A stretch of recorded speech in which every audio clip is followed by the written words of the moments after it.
Graças e paz de nosso Senhor Salvador Jesus Cristo. Podem tomar os seus lugares. Eu tive a honra e o privilégio de estar trazendo uma palavra hoje nessa nova série. E queria agradecer a oportunidade. Obrigado por estar cedendo esse espaço. E hoje vamos falar de um tema que eu gosto muito. Nós vamos falar sobre cura. Vou tentar nesses breves minutinhos ministrar algo precioso, algo poderoso, algo que o Senhor nos liberou, que o pastor Igor ministra sempre na Escola United, mas vai dar certo em nome de Jesus. E por que nós vamos falar de cura no culto de oração? Porque nós oramos por cura. E se nós oramos por cura, nós precisamos entender o porquê nós estamos orando, o que nós estamos orando, o que nós estamos pedindo. A palavra fala que o povo perece por falta de sabedoria. Uma das frases que nós sempre usamos aqui na igreja é que a inimiga da fé é a ignorância. E nós entendemos que a cura ela é recebida por meio da fé.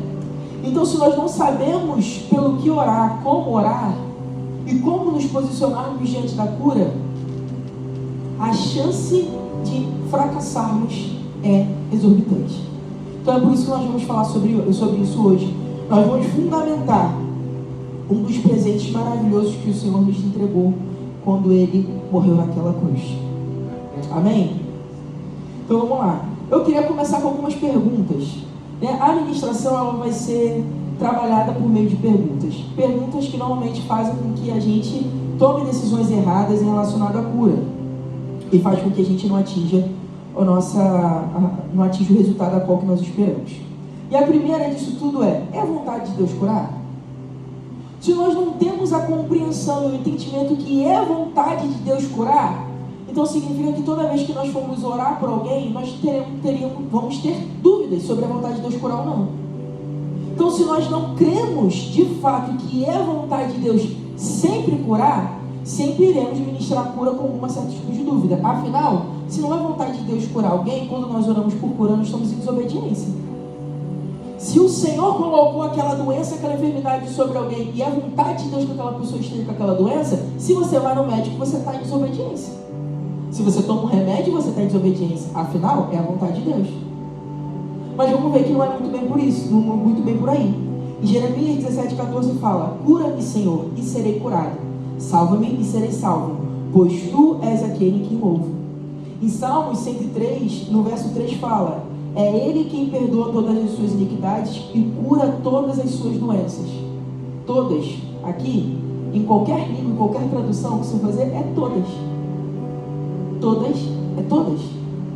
Então, quando a gente vê essas máximas de Deus na palavra, sempre, todas, a gente consegue compreender que não existe alguma variação aqui. Deus está de mau humor, então Ele não vai curar nesse momento.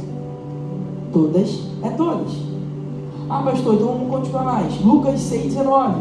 E todos procuravam tocar nele, porque dele saía poder que curava a todos.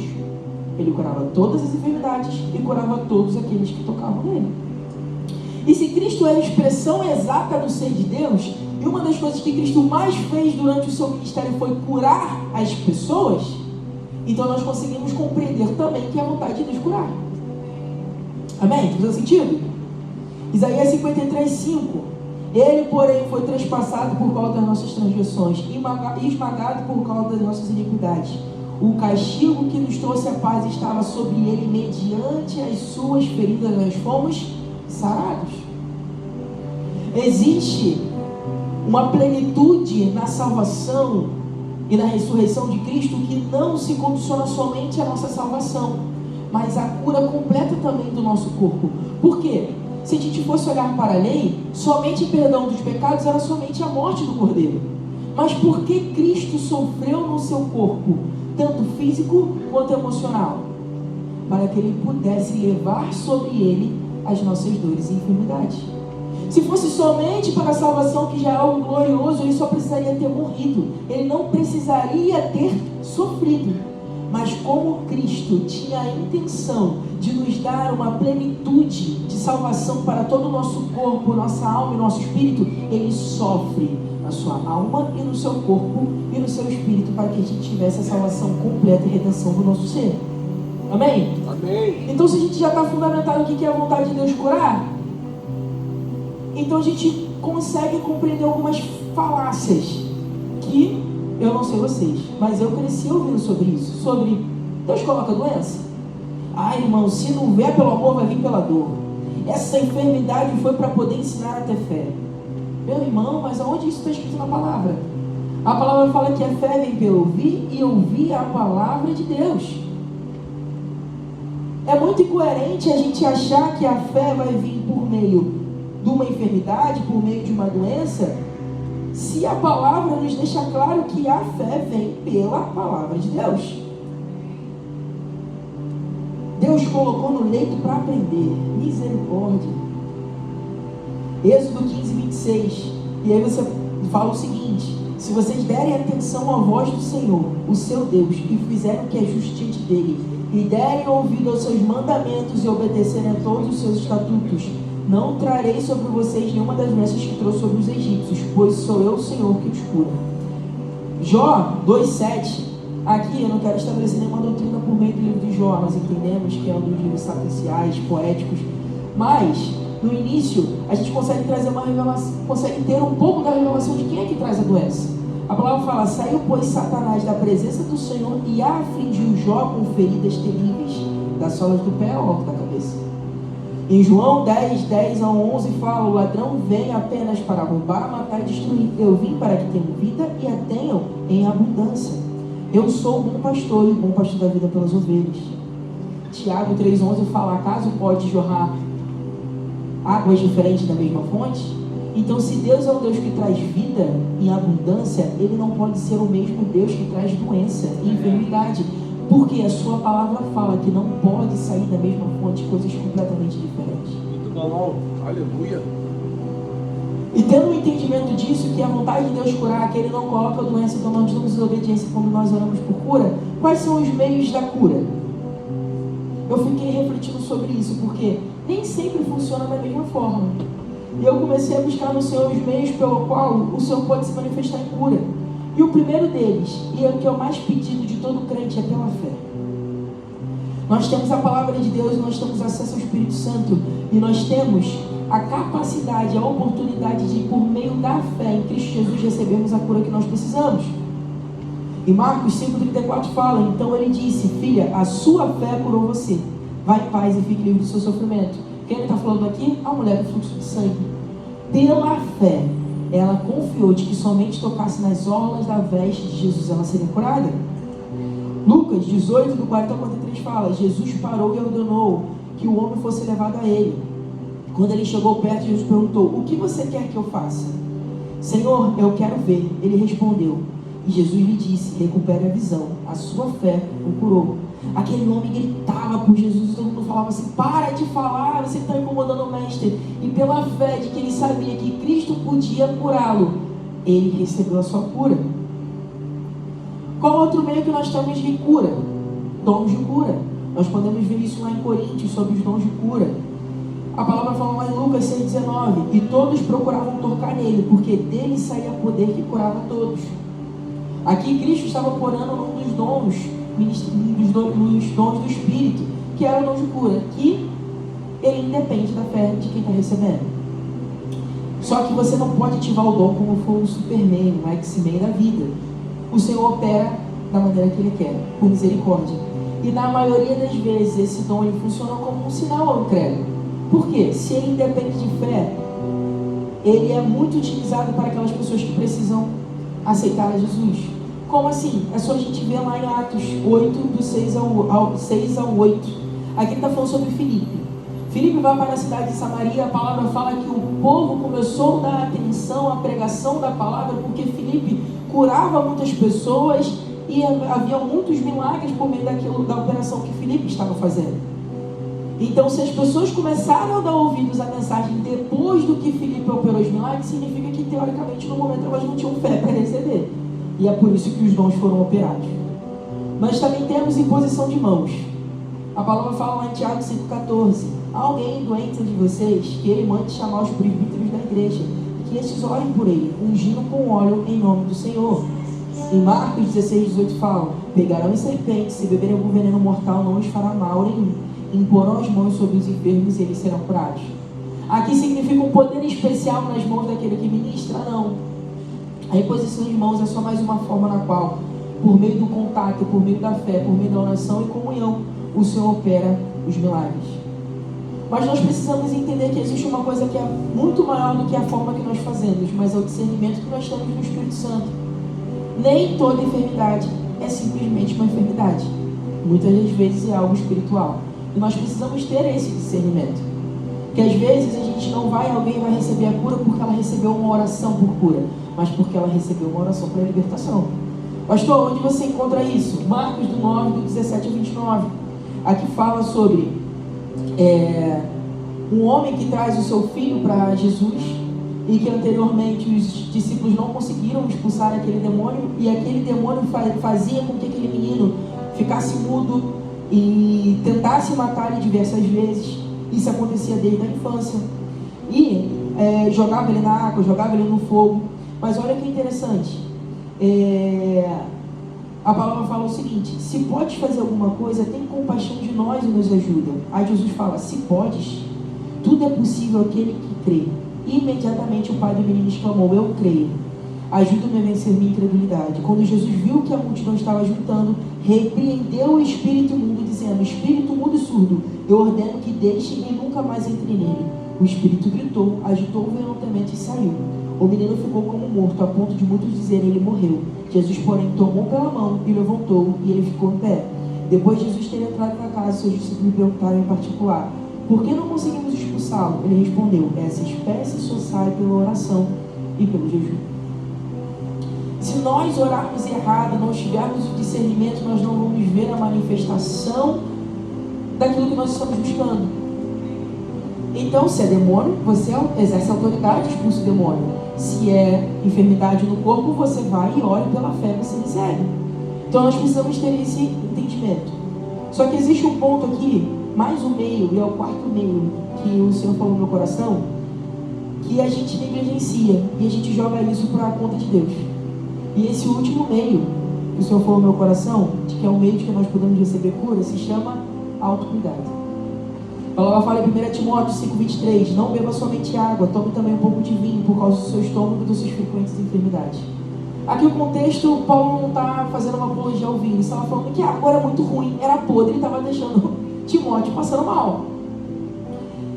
E aqui era muito simples. O apóstolo Paulo era um grande apóstolo, cheio de fé, e viu coisas extraordinárias. Ele poderia falar para Timóteo: olha, persevere em oração e você vai receber a sua cura. Mas ele fala assim: cara, é muito simples, só cuida da tua alimentação.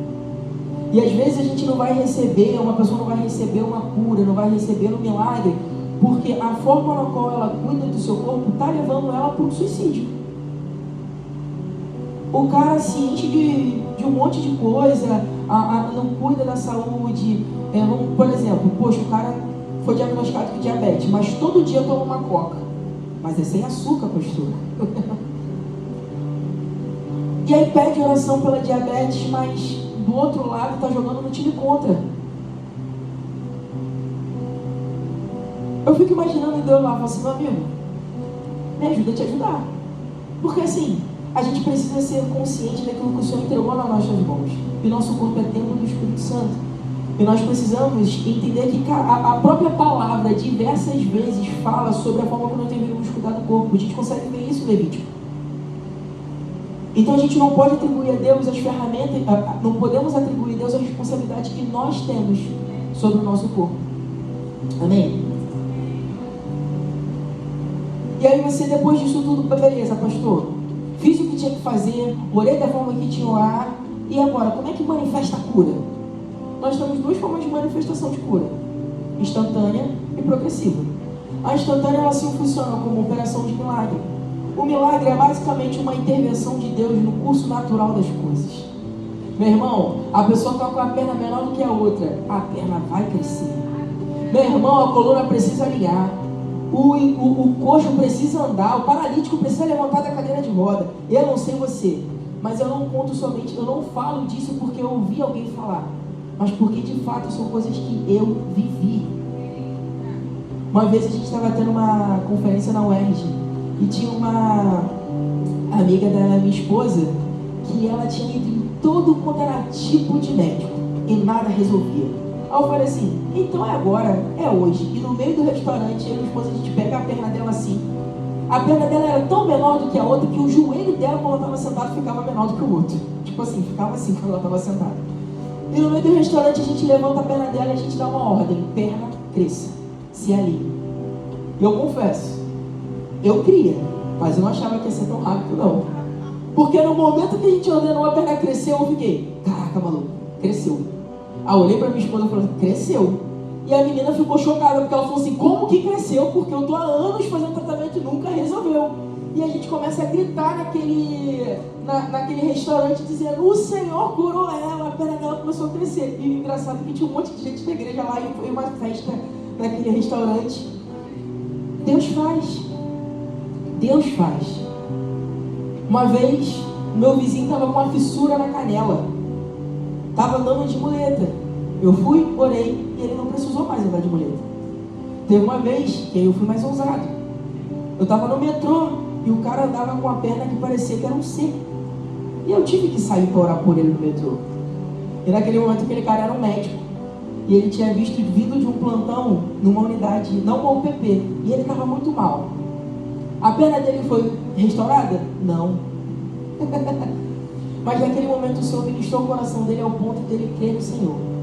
Ele não cria. Mas no final daquela oração ele me agradeceu e ele falou assim, eu estava muito mal. Minha alma, meu emocional estava completamente destruído e eu fui curado nesse momento. Aquilo ali não era um problema para ele, a questão da perna. Mas o coração dele precisava de cura e ele recebeu cura. Muitas das vezes a gente vai encontrar com essa questão no momento que a gente está ministrando cura sobre alguém. Naquele momento, visivelmente, não manifestou. Mas quem disse que a pessoa não foi curada? Nós temos exemplo disso na palavra de Deus, que ela está dizendo. Cadê? Lucas 17, do 12 ao 19. E aqui a gente vai entrar na cura progressiva. E só finalizando a cura instantânea, que a gente é muito mais claro ali na nossa mente, visivelmente, operação de milagre, dom de cura em coisas específicas, algumas enfermidades. E quando a pessoa tem fé para que você manifestar naquele momento, ela vai receber. Assim como a mulher do fruto de sangue. Mas também nós temos a cura progressiva. Que esse negócio de cura progressiva, pastor, isso heresia não é. Lucas 17, 12 ao 19, fala sobre que Jesus, ao entrar no povoado, 10 leprosos se dirigiram a ele. E ficaram a certa distância e gritaram, Jesus, tem piedade de nós. Ao vê-los, ele disse, vão mostrar-se ao sacerdote. Aconteceu que, seguindo pelo caminho, foram purificados. Um deles, quando viu que estava curado, voltou dando glória a Deus em alta voz. Prostrou-se aos pés de Jesus e lhe agradeceu. Este era samaritano. Jesus perguntou, não foram purificados todos os 10? Onde estão os outros 9? Não achou nenhum que voltasse e desse glória a Deus, a não ser um estrangeiro? Olha que interessante.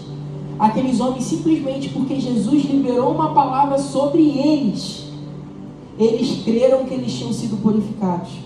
E de acordo com a lei judaica, eles precisavam se apresentar ao sacerdote para que o sacerdote desse um atestado de que realmente eles estavam purificados. E a palavra não fala que no momento que Jesus liberou a palavra, eles foram purificados. A palavra fala que no momento enquanto eles estavam caminhando na cura que eles tinham recebido por meio da palavra de Jesus, eles foram purificados.